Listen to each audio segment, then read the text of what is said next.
Hello, hello, hello, and welcome to Normal Iron Live. I'm so sorry that we're late.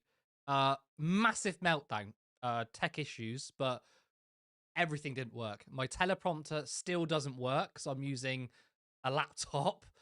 My mic kept cutting out, and you can see the lighting's all messed up.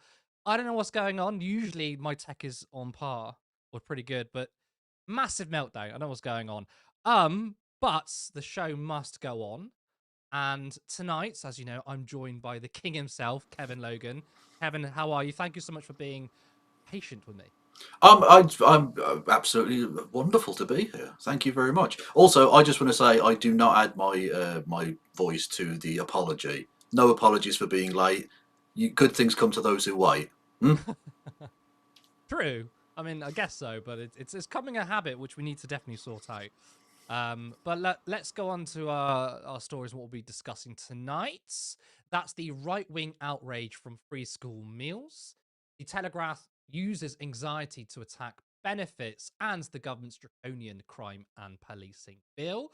Now, if you want us to grow and also to sort out our tech issues, then please head over to turnleftmedia.co.uk/support to help fund our work.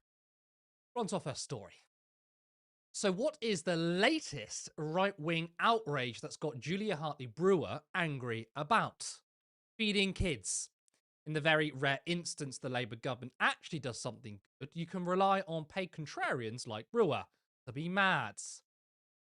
My pleasure to welcome Keir Starmer, Andy Burnham, and Bridget Phillipson to Holy Trinity Primary School in Ashton this morning.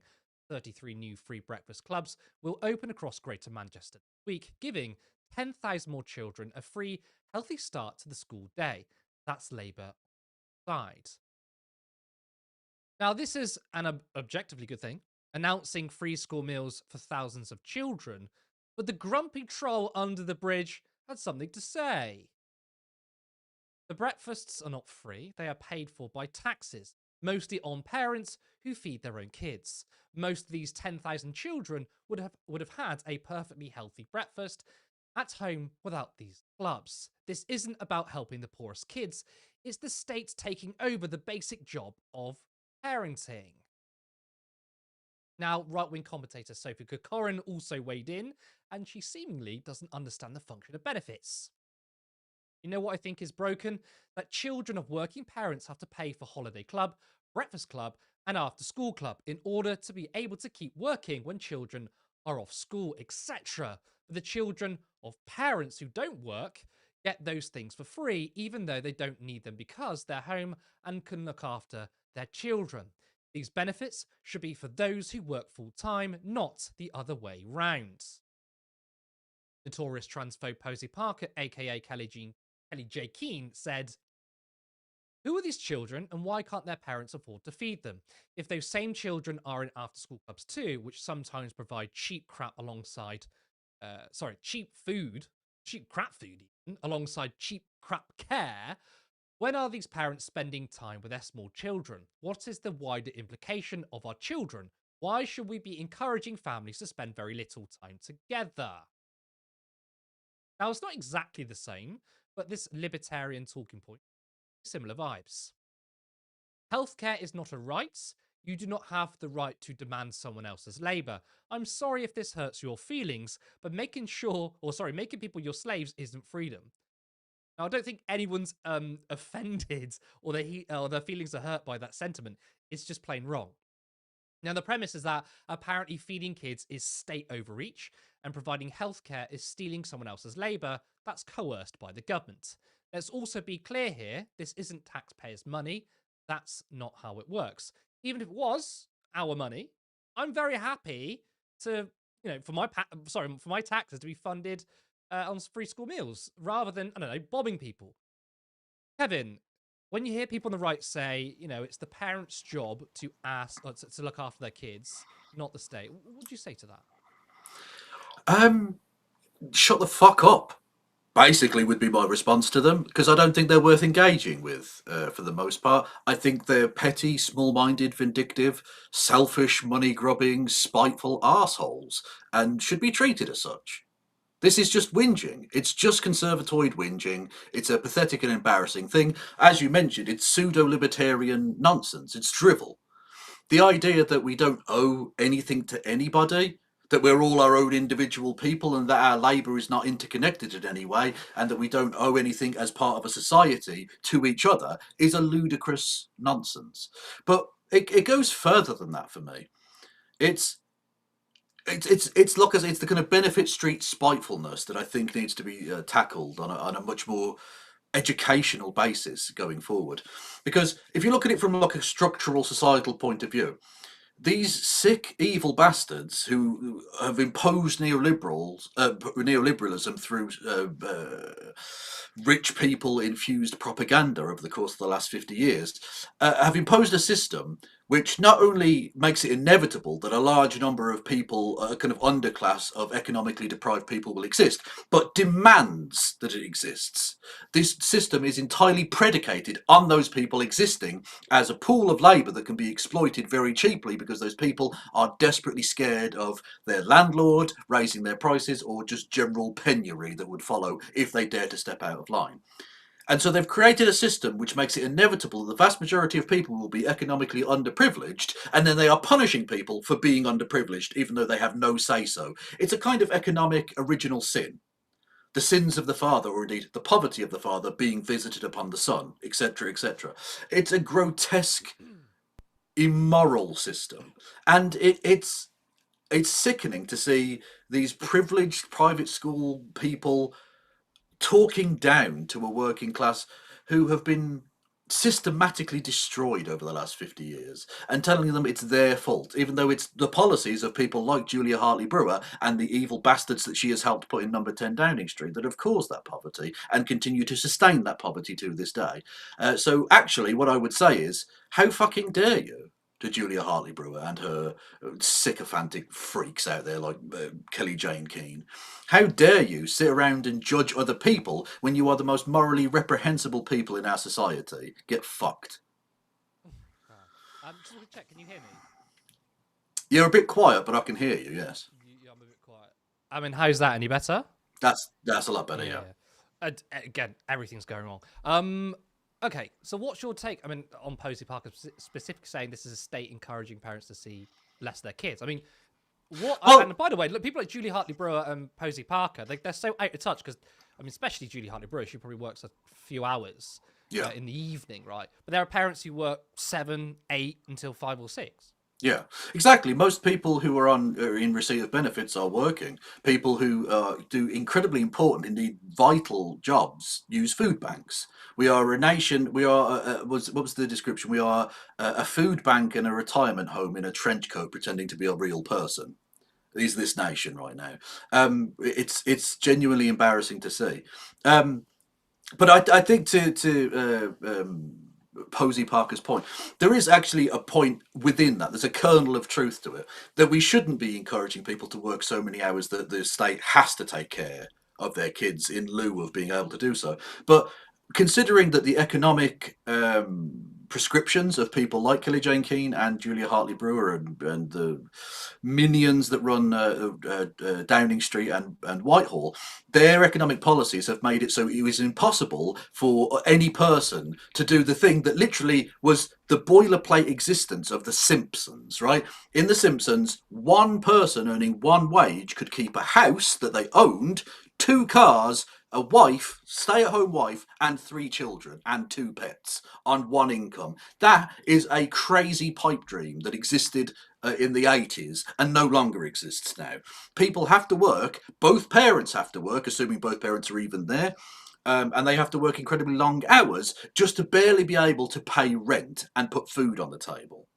So the idea that this is like the state taking control because the state wants to take control, rather than the fact that we have a nation, a generation that for the first time in the last 300 years is shorter than the preceding one. And when I say shorter, I mean physically, the stature of the current generation is nearly an inch shorter on average than the previous generation. If you go to like Tudor houses, you see the very small like doors and roofs and ceilings and stuff because people are a lot shorter because of bad nutrition mostly. Genuinely true. The fact that we have modern understandings of nutrition and all of that means that we are now over a foot taller than we were about 500 years ago. And that has been consistent for hundreds of years now until this generation. Because neoliberalism has hollowed out the basic standard of living of the poorest in our society to the point where we have malnourished children who are physically smaller than than the previous generation for the first time in centuries. That's the kind of damage that neoliberalism has done. Honestly, Margaret Thatcher has done so much more damage than the Luftwaffe could have dreamed of to the infrastructure of Britain. I mean, all roads lead to Thatcher. Yeah, Very good point. 100%. Let's move on to our next story. Again, appreciate we're running behind. Now, a recent Telegraph written by Celia Walden called Anxiety a Great Scam. The subheading of the article reads, when we treat everyday worrying as a grave medical condition, is it any wonder the benefits bill is soaring? Now, everyday worrying is not treated as a mental health condition. This is a fundamental misunderstanding on what having mental health issues are. And it's crazy to me that we are still having this conversation in 2026. Now, everyone has anxiety. That's a normal part of life. Go for a job interview, first dates, speaking in front of a crowd. That anxiety is completely normal. Doctors are not telling people they're in a mental health crisis because of nerves, but when it completely takes over your life. From every waking minutes, there is this feeling of dread, a dark cloud over you, the constant feeling of panic and guilt, along with all the physical symptoms. The feeling that you're in danger all the time, or not even knowing why you feel the way you feel, but nonetheless, it feels horrific. Now, that's what it is. And how do I know?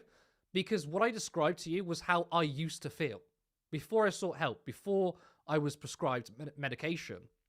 So why is Walden talking about anxiety in the Telegraph? Well, as the subheading alluded to, it's another anti-benefits propaganda piece. British taxpayers are shelling out £800 every minute in disability benefits to people claiming to suffer from anxiety.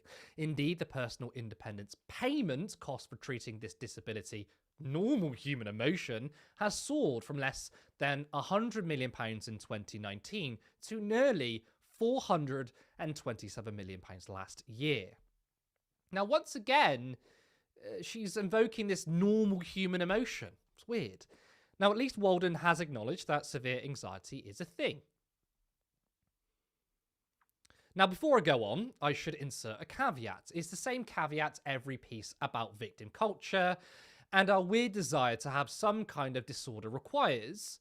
I'm aware that extreme anxiety is a genuine thing. I've witnessed a friend spiral into states of panic over completely manageable issues. I've watched her struggle to breathe as her mind repeatedly circled back to a challenge others might shrug off, and this was 100% something she needed to be treated for. I mean, like at the beginning of that paragraph, though, she still says, "Oh, we're still like a nation that wants to be victims." Like she's still sarcastic, but that's where her so-called empathy ends, and she goes right back to attacking those on universal credits. However, I do not believe that 1 in 10 Britons suffer from an anxiety disorder. Nope. Sorry. As for data showing that 20% of UK adults feel anxious most or all of the time, well, that depends on how you define anxiety, doesn't it? If you define it as a living life, as sitting in traffic jams, having occasional disagreements with friends or family, and your delivery driver having another stop along the way, then sure, a near constant state of anxiety seems entirely plausible. Now, notice what she says at the beginning of that paragraph. I do not believe that 1 in 10 Britons suffer from anxiety disorder. Oh, good data you have there. I don't feel. I'm sorry, but I don't accept I don't feel. Facts don't care about your feelings. Instead of sneering at that fact, maybe look into why this is the case. But let's go through her claims. First, she said that taxpayers are paying £800 every minute in disability benefits to people claiming to suffer from anxiety, and the cost for those on PIP specifically for anxiety has gone from £100 million in 2019 to nearly £427 million last year. Now, the £800 is just a rhetorical device. to make it sound like that you are personally being shafted by breaking down a big number and directly attributing it to the personal, right? It's not £800 per person per minute, by the way, but the total. But again, it's a meaningless number to derive emotion. Now, the £427 million figure is misleading. She claims that we spend that on only those who claim to have anxiety, but it's based on classification of primary conditions which can overlap with other issues. So those who suffer from anxiety but have other qualifiers for PIP are included in that number. So if, for example, someone has a huge physical impairment, they can't wash below the waist without help, and on top of that has anxiety, that is included in the £427 million figure. Walden is trying to push the idea that those in that 427 figure are getting PIP just for anxiety. She claims that we're spending 427 million for disability. Again, normal human emotion. Why the inclusion of normal emotion? She's actively trying to say that people are getting PIP money just by saying, I was nervous once, and then the government just gives the money. PIP is given based on functional impairment, for example, difficulty with daily tasks, mobility, and communication. Claimants are assessed against specific criteria, often with medical evidence. According to the government, people may be eligible for PIP if they suffer from psychiatric disorders, which includes PTSD and agoraphobia. Now, if people don't know what agoraphobia means, it means you literally cannot leave the house. And if you can't leave the house, you can't get a job and you can't pay for things. So it's a legitimate reason to claim PIP. Then, of course, she mentions that 1 in 10 people suffer from an anxiety disorder, which she says she doesn't believe. Now, according to Mental Health UK, this is the case, which translates to 8 million people in total. Why did Walden invoke that statistic when 8 million people are not claiming benefits for anxiety? I mean, the total number of people on PIP is between 3.7 and 3.9 million. So why bring up the 1 in 10 figure at all? Now, it is true that PIP claimants have increased massively, with anxiety becoming one of the main reasons, but not the only, as pointed out earlier. Those on PIP who have severe anxiety also have other disabilities. The RFS has shown that mental ill health has risen sharply since COVID, especially for young people. Mental health referrals in children have risen partly due to waiting up to 2 years for care. Longer waiting times and worse public services have given rise to a mental health crisis. We are not treating people earlier. You also have the fact that young people are more likely to report mental health issues. The more aware we become, the more we talk about it. But this point is really important to note. The New Economics Foundation said, we find a fairly static success rate, suggesting that the benefit is continuing to go to people it was intended to support, even though more people are applying. So what this means is that PIP assessments haven't become more relaxed. There are simply more people with these disorders. In fact, this statistic from the OBR suggests assessments are getting stricter. Where the incapacity approval rate increased from 66% in 2018 to 2019 to 81% in 2022-23, the PIP approval rate decreased slightly from 55% to 51% over the same period. Kevin, before we talk about anything else, I just want to get your reaction to this article. Curtis, you completely cut out there, mate. We didn't hear any of that. Did you hear? Okay, I just want to get your reaction to the article. Can you hear me? Ooh. Oh. Hang on, I'll reload. 1 second. Oh, we've got tech issues on both sides. Oh, Christ. Again, I really apologize for that. This is why. I mean, should I do a shameful plug? Yeah, let's do it. Head over to turnleftmedia.co.uk/supports because we are on a shoestring budget. We literally have nothing. Okay, hold on. What's happening again? Can you hear me? Yeah. Yeah, just want to get your reaction to the article. Yeah, well, you gave, I think, a very good breakdown of the numbers, so I won't bother tackling that. Obviously they were inaccurate and misleading, because ultimately the point I want to make about this is that these kind of Tufton Street, Murdoch media losers, these mutants, honestly, are some of the most despicable people in the nation. The fact that you would go around attacking people for having mental health problems in order to reduce the tax burden on your billionaire owners, and they are owned. These people are bought and paid for subsidiaries of whatever particular think tank or whatever employs them. I don't know how people like that can live with themselves. I really don't. Um, we've seen, I think, that things like the COVID pandemic, the fact that we have such worsening economic factors, the fact that we have wars and famines and genocides taking place and nothing's happening about them, is all going to contribute to mental health crises. And as you mentioned, the fact that people are more accepting of it now. It sort of reminds me of the graph of left-handedness over the course of time, where it seems like there are very few left-handed people, and all of a sudden it spikes and goes through the roof. And it's not because people, the more left-handed people were born. The left-handed people were always there. It's just they were punished and forced to write with their right hand until the 1950s or whenever the hell it was. And so it's just that it's going to the normal level it always was at. More people have been mentally ill than we've ever known about statistically before, because in previous generations it just wasn't talked about, and that wasn't a healthy outcome for anybody. I think that's why we've had such. I mean, I don't even want to say unpredictable people, curious people throughout society, because mental health went undiagnosed and untreated forever. And modern generations aren't quite putting up with that. And that's why it looks like there's been an explosion of it. It's people accepting that it was always there, I think is the problem with it. And as to the core problem that we can't afford this, the benefits bill is going through the roof. The thing that doesn't seem to get mentioned in that article, and indeed in discourse about Benefit Street more sort of broadly, is the fact that the vast majority of the increase that we've seen in the state benefit liabilities have been because of the triple lock on pensions.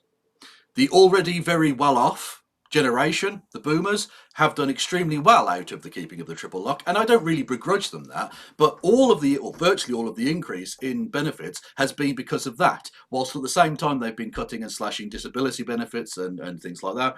Um, but the boomers, the retired, are people who vote, and so they're the only people who get catered to, whilst the rest of the country is left to rot by neoliberalism.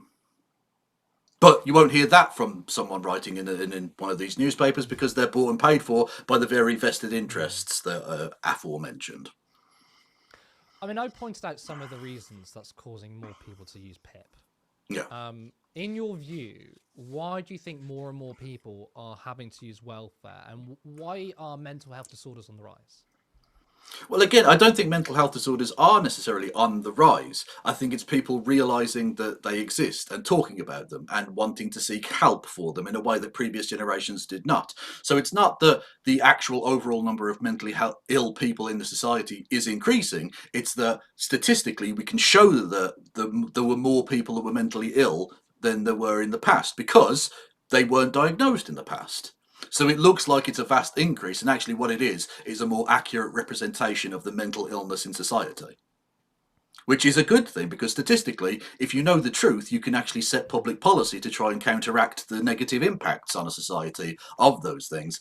And you can take medical intervention to try and improve the lot of the people of the nation. But again, neoliberalism doesn't really care about that. It just wants you to be mentally ill, not so mentally ill that you can't go to work to make money for a rich bastard.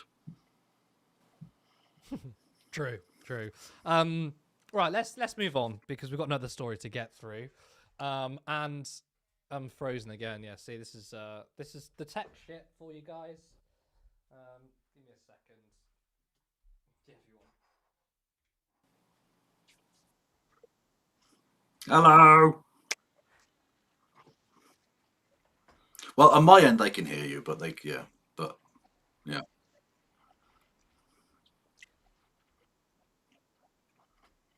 No, don't apologise. These people are scum. Okay, all right. Again, this is just gonna be like this is just a cursed show. And again, I hope this means that we're not like being funded by wealthy backers. This is just like It's a double bluff. We're pretending we got no money by being like having loads of tech issues, but actually we got loads of money. Well, this brings me on to the plug, doesn't it? Of course, we want 2066 to be the big year, and of course, we can do that with more money. And the thing, we will sort all this crap out if we have more money. So basically, I'm not doing the whole spiel, but again, please visit turnleftmedia.co.uk/support. There's a link to Patreon. You can join us as little as £3 per month. There's another link called Coffee, Ko-Fi, which you can give a one-off donation. Of course, you can become a YouTube member for just 99p. Final story. The government has passed the crime and policing bill by a landslide, 247 to 21. Within the bill, we'll see more authoritarian measures to clamp down on protests. Within these plans, there will be a mandate for senior police officers to consider a protest movement's cumulative disruption when imposing conditions. Often specific protests such as supporting Palestinians against the genocide happen weekly, and until government policy changes, activists won't stop taking to the streets. The government can now clamp down on them even further. But the clause can have even more far-reaching consequences, as explained in the New Arab.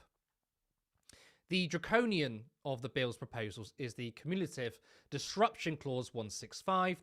This requires a senior officer in deciding whether a protest action should be allowed or prevented to take account of relevant cumulative disruption. So, for example, a demonstration at a symbolic location against the Israeli and US assault on Iran could be banned on the grounds that a number of other protests on quite unrelated issues had taken place there. Oh my god, this is ridiculous. What a screenshot to have it on as well.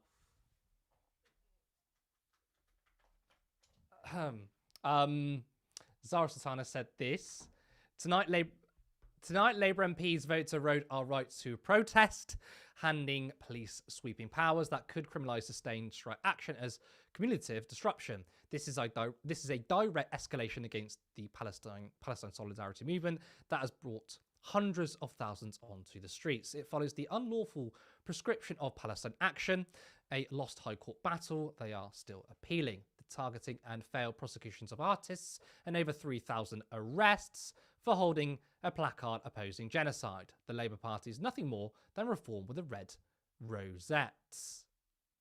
Now, this has a broader trend across Europe, with France planning an even more draconian piece of legislation. This one specifically targets anti-Israel sentiment. French lawmakers set to push criminalising speech on Israel with penalties of up to 5 years in prison. Now, as Wood pointed out, there is some parts of the bill that's good.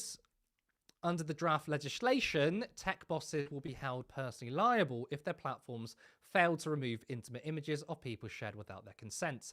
Senior executives without a reasonable excuse could face imprisonment or a fine or both if their companies fail to comply with Ofcom's enforcement decisions to remove non-consensual intimate images. But is this deliberate, to include a clause in which we all agree with that people should face responsibility for non-consensual content and child sexual exploitation material? But in doing so, you've had to vote for stripping people's democratic freedoms.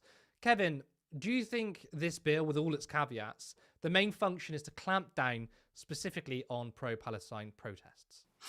Yes, I think that was clearly the impetus for this. Although, of course, it will be used, as is always the case, via mission creep. The police and the authorities will use this for an ever-expanding definition and series of things.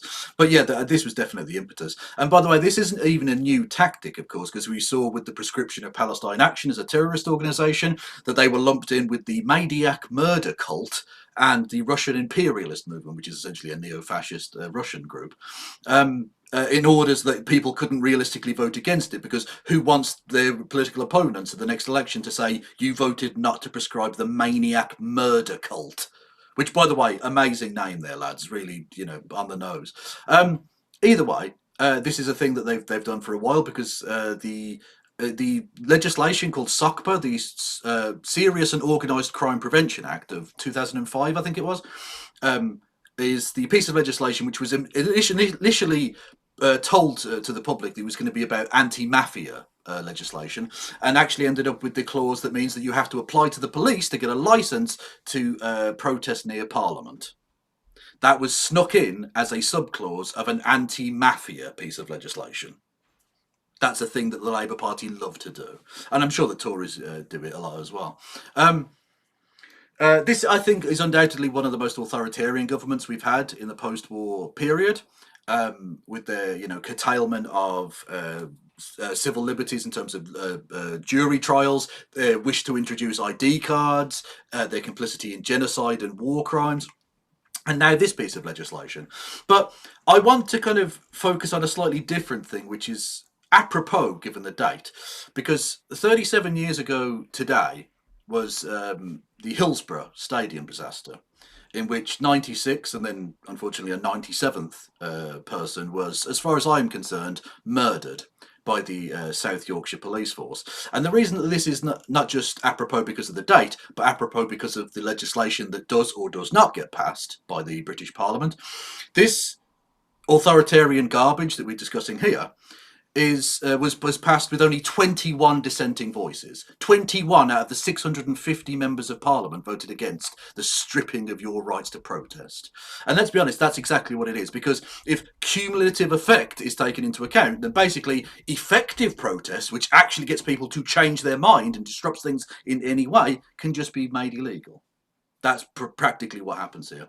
This was not in any manifesto. No party promised any of these things, and no one voted for it. And yet it has been passed. Whereas the Hillsborough Law, which was promised by the Labour government before the last election, 2 years ago now, bear in mind, nearly, that piece of legislation has still not been passed. They've tried to carve it up and caveat it so badly that they had to essentially kick it into the long grass, and it's still now stuck in parliamentary limbo. So when it comes to who the state wishes to protect and punish, we can clearly see that if you oppose genocide, they will immediately pass legislation to try and criminalise you. Whereas even if you are murdered 37 years later, even after promising to pass legislation to try and protect you and people like you from the overweening power of the state, they will not pass that piece of legislation. The corrupt neoliberal state does not protect its people, it protects moneyed interests. Every single time. And I just think, I always think about Shamana Mahmood. There's a picture of her, I believe it's in 2014, and she's at a pro-Palestine protest. It just shows how power easily corrupts.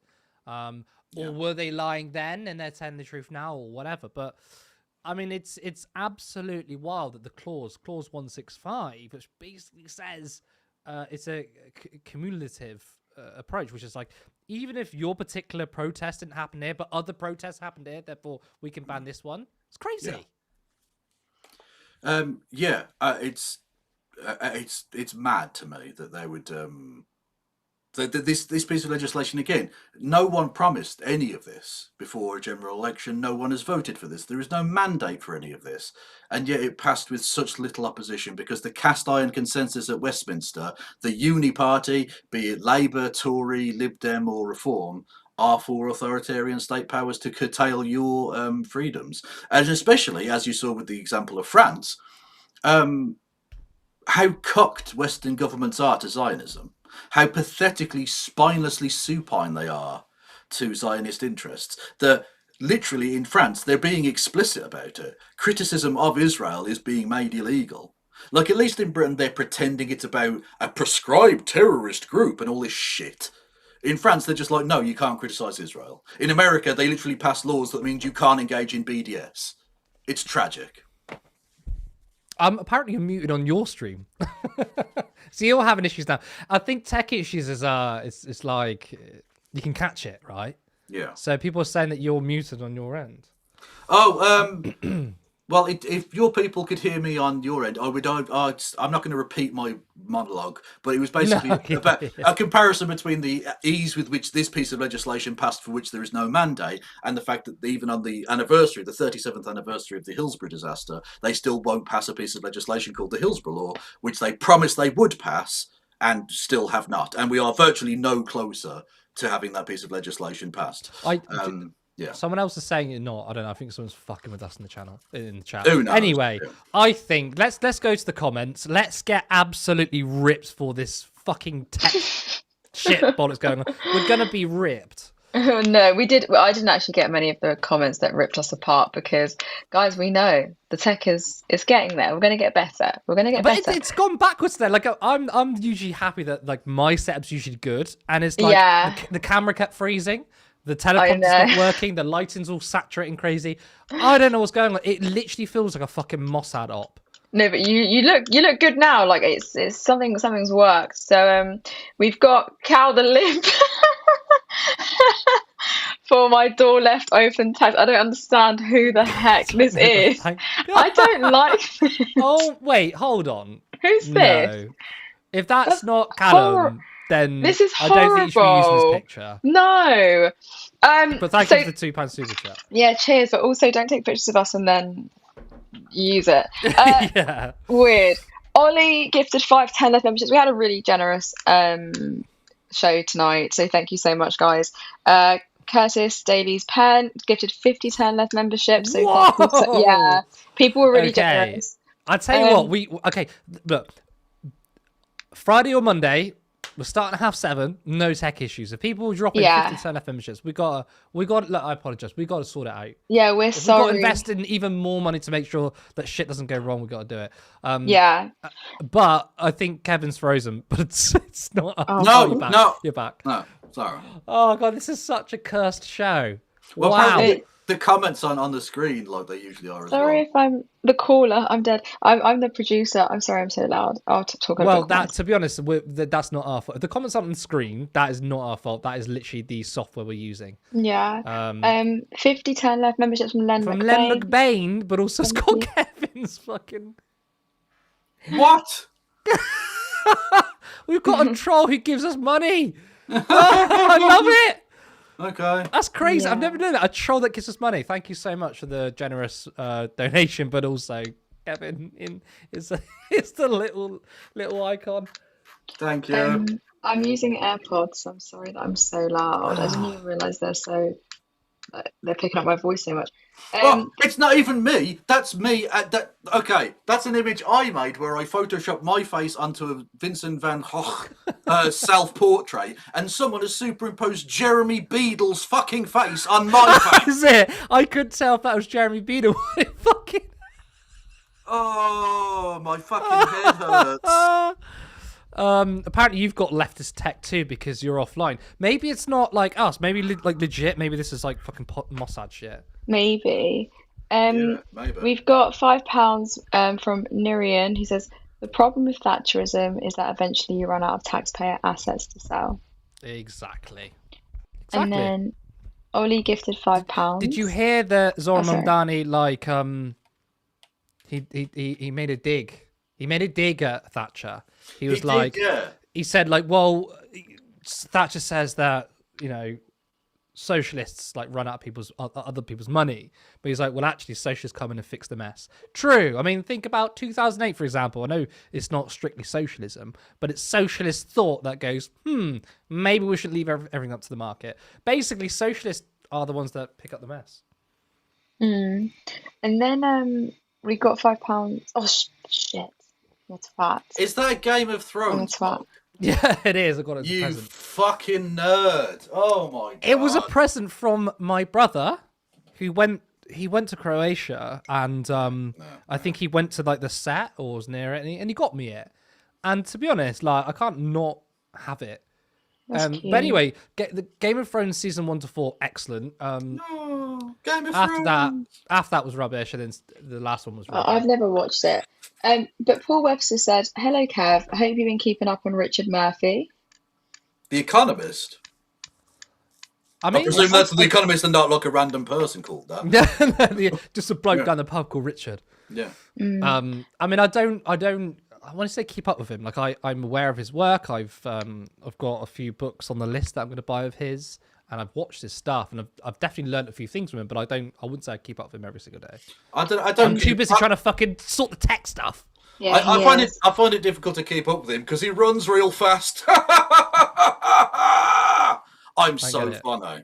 You are Richard sometimes Murphy. funny. Keep up with him. Keep up Oh, to yeah, run at the brilliant. same pace. Oh, for fuck's sake! That's Um, actually horrendous. That's Ollie, actually that's the lowest moment of the show. Not the fact that we started half an hour late or like everything Yeah, went wrong tech wise. You yeah. just had to top off with a fucking dad joke. I bet you wish I was fucking muted now. No, because then it would be a really awkward show, wouldn't it? It would have been bad. Ollie gifted £5 and said, "Weird how these people only seem to get animated at the possibility of systems getting exploited when they benefit those in need."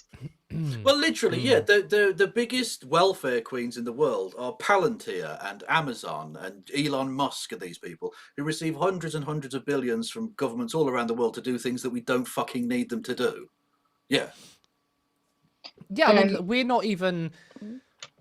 Not to be like it's corporatism, not capitalism. I also don't believe that. But we are in, and again, this is from Thatcher.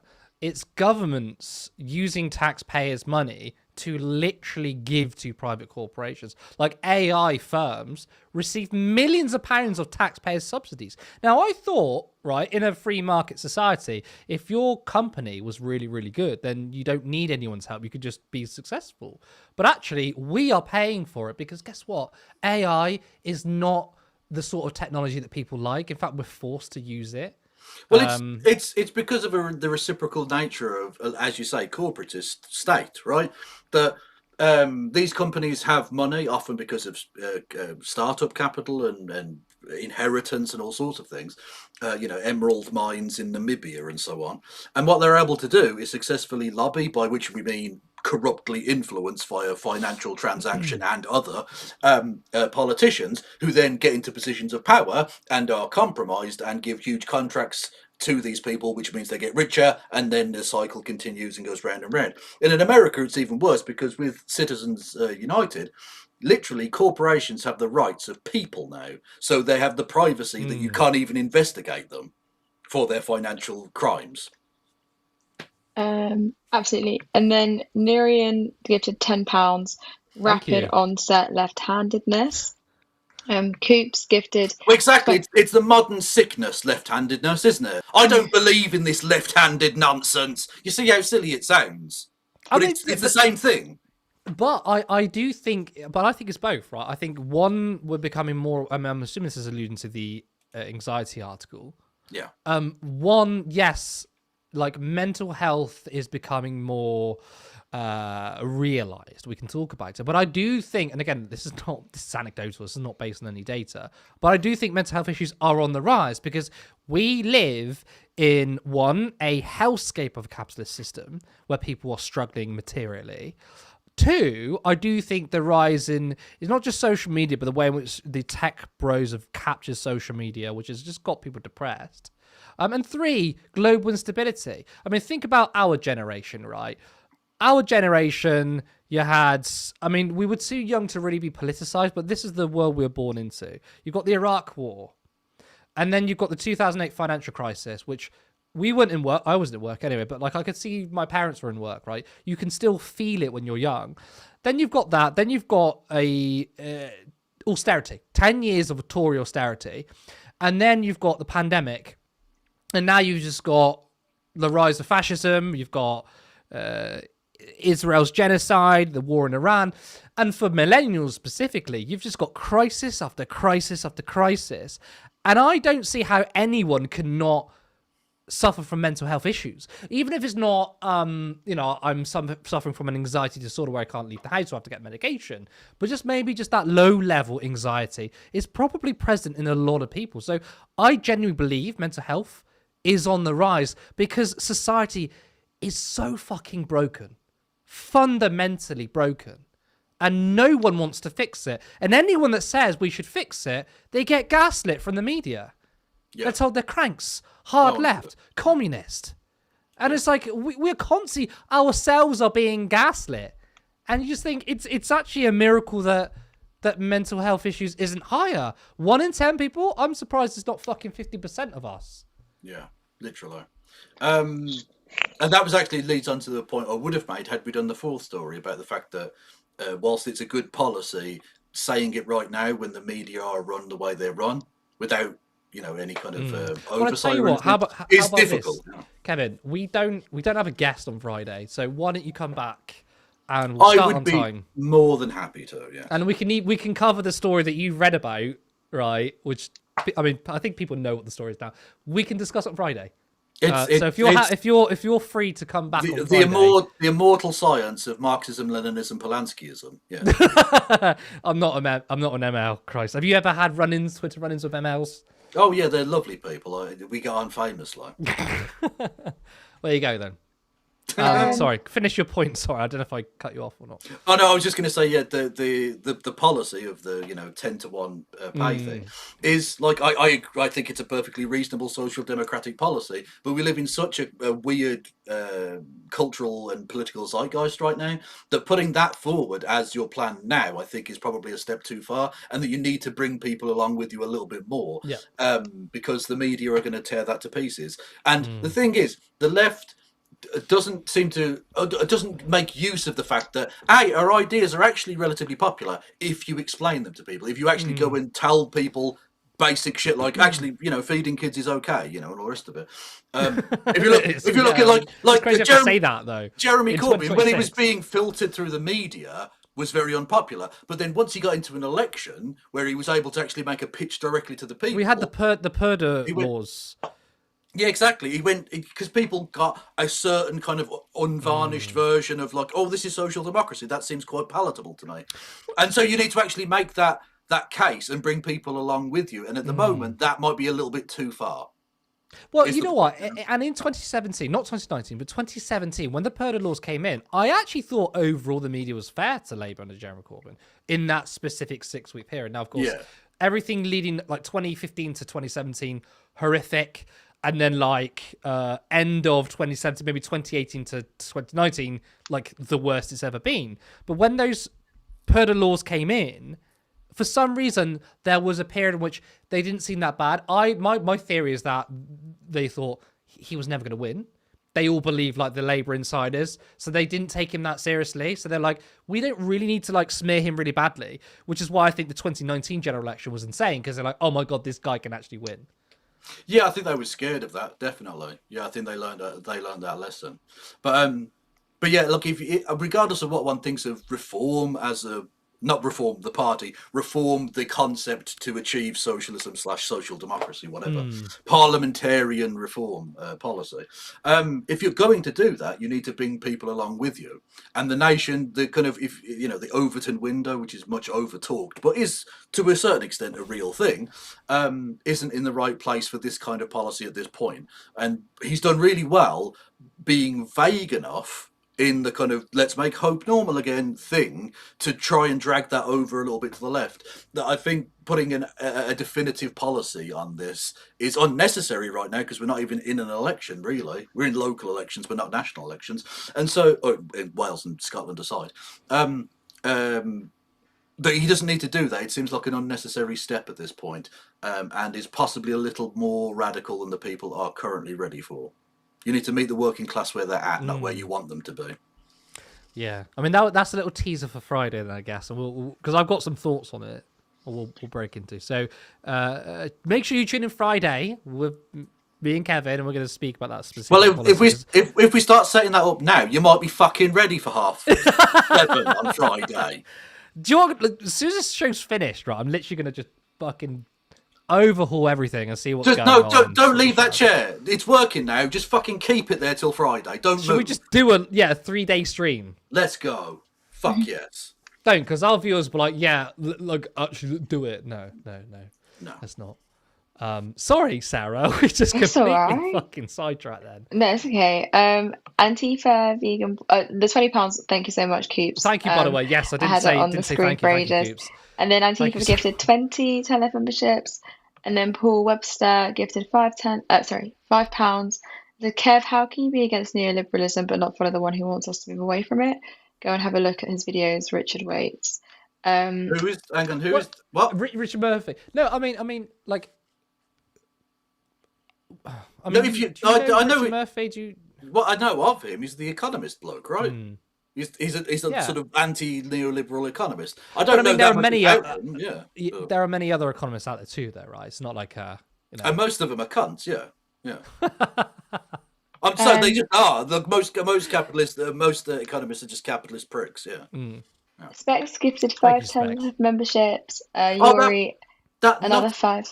that nutter with my beetle on my fucking face just gifted me 20 quid as well.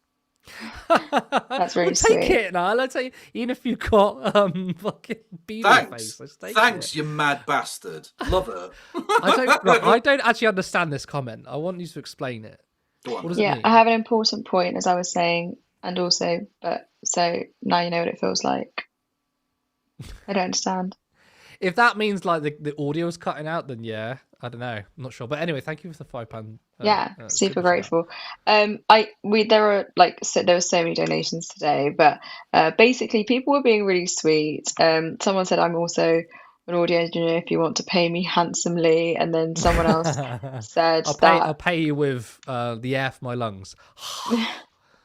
and then someone said I'm a sound engineer. Once Turn Left gets big enough to pay people, you should hire me. So people are offering their services, but lots of people are just saying don't sweat the tech issues. A lot of streaming platforms are experiencing it.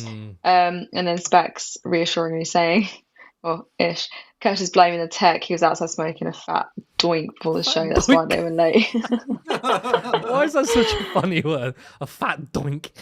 And then I think just to keep it slightly more lighthearted, Specs is saying get the merch sorted. So people are still very keen for that sort of stuff. Well, how about this then? I'm not going to say anything, but I can just say in a couple of weeks, it's not directly that, but something's happening. Yeah. So Honestly, they're things gonna buy a cobalt mine in the Democratic Republic of Congo. No, we're going to announce our new streaming times at 4 a.m. in the morning. Yeah. and I think just I think one. This is the last comment because it's been there are so many comments. Conservatives always seem to be the victim of victims while constantly whining about everyone being a victim, and I think that's the irony of it all. Yeah, as if Julie Hartley Brewer's life is so fucking comfortable that she can spend her time attacking poor kids eating. Like, I don't understand. Like, I mean, I don't understand. If I was someone like who gets paid like Julie Hartley Brewer, who's got a pretty cushy job, I'm like, do you know what? I'm so fucking lucky. I'm not going to spend my time punching down. Like, why do I need to kick off with people on benefits? Like, why does it matter? I understand more of the anger when you're struggling yourself and this perceived idea that someone's taking from you. Like, my life sucks because of this shirker and this lazy bastard, right? Again, like, obviously, I don't have that politics. But someone like Julie Hartley Brewer, who was completely comfortable, makes no difference to her, yet is still angry. Of course, the answer to that is, of course, she's a paid contrarian and she's paid to have those opinions because, of course, it's easy for the working class to fight ourselves because we won't look at not just the billionaires, but also people like Julie Hartley Brewer who prop up the billionaire narrative. Yep, very much so. Yeah, don't look at anything economic. Look at poor people or trans kids or fucking. They took the dick vein off the Snickers. Was that a real Fox News segment, by the way? Was that fake? Yeah, that was a real thing. It was actually fake. It was real. No, it was a real thing, but I don't know if they actually did take the thing off the Snickers, whatever. But like, it became a social media phenomena, and Fox News reported on it. Yeah, which is just like it's so ludicrous that you would ever, as a news organization, fucking publish about that. Fuck off, man. They took the dick pin off the fucking Snickers. Yeah, but I think everyone was kind of just of the sentiment that like these people never had to deal with worrying about ending up on the streets, and that anxiety disorder is not just everyday worries. That was from Edward Sexby. But yeah, that's basically it. But aside from the tech issues, I think really great content, guys. So resilient. I think we have to get props for being resilient, and also props to everyone who deals with the tech issues but still sticks around. And I think we're just ever so grateful that you guys are still pouring into us the way that you are. But yeah, great show, Kevin and Curtis. Thank And you. I assume because you turned up half an hour late, you're going to stay half an hour afterwards to make up time. It's so out of my control. I'm so sorry I'm literally so sorry for being late. No, I don't give a. I'm late. I'm always late for everything. It's what fine. I will say to people is like, yes, we are late a lot. Yes, this and that. But we are working literally around our full-time jobs. And I do think maybe we should pick ourselves up a bit. Like, I think we're more professional than a lot of other things out there. And we don't get paid, and we're trying to do this. But it's gonna get better. Absolutely. It will. 100%. And there's gonna be in the next couple of years, there's gonna be so many exciting things. Like, we're gonna be on that fucking map.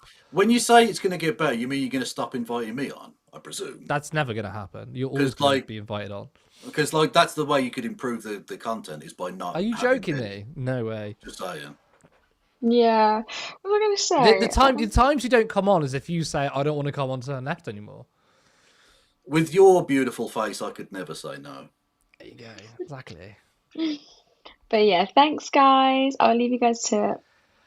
Yes, thank you so much for everyone who bared through the really, let's be honest, complete fuck up of the show in terms of tech stuff. I'm really sorry about that, and we will work it out. But I'll tell you what, thank you to our viewers and community who do stick by us, though. And you've been incredibly generous tonight, so I do appreciate that. Also, thank you to Kevin. You were very patient. Again, nearly half an hour late, not good stuff. Of course, the content you bring, the analysis you bring is always second to none. Thank you very much. It's always such good fun having you on. Well, it's been a delight, and I look forward to seeing you again in 48 hours' time. Hold on a second. I thought me and you were going to be streaming for 48 hours now. Is that not the deal? No, we are, but I'm just going to close my eyes until 48 hours. Okay. And I will then see you. So cool. Yeah. Right. Yes. So thank you to everyone who tuned in. Of course, you won't have to wait very long to see Kevin again, because it's going to be us two on Friday. Much appreciated for the donations. If you do want to help us grow, but also to fix our teething problems we're having, then you can go to turnleftmedia.co.uk/support. You can support us on Patreon. You can support us on Ko-fi or Ko-fi. I never know what it's called. Or you can become a YouTube member for 99p. You've been great tonight for putting up with our shit. You can catch me and Kevin back right here on Friday at 7:30 p.m. Thank you so much, and I'll see you next time.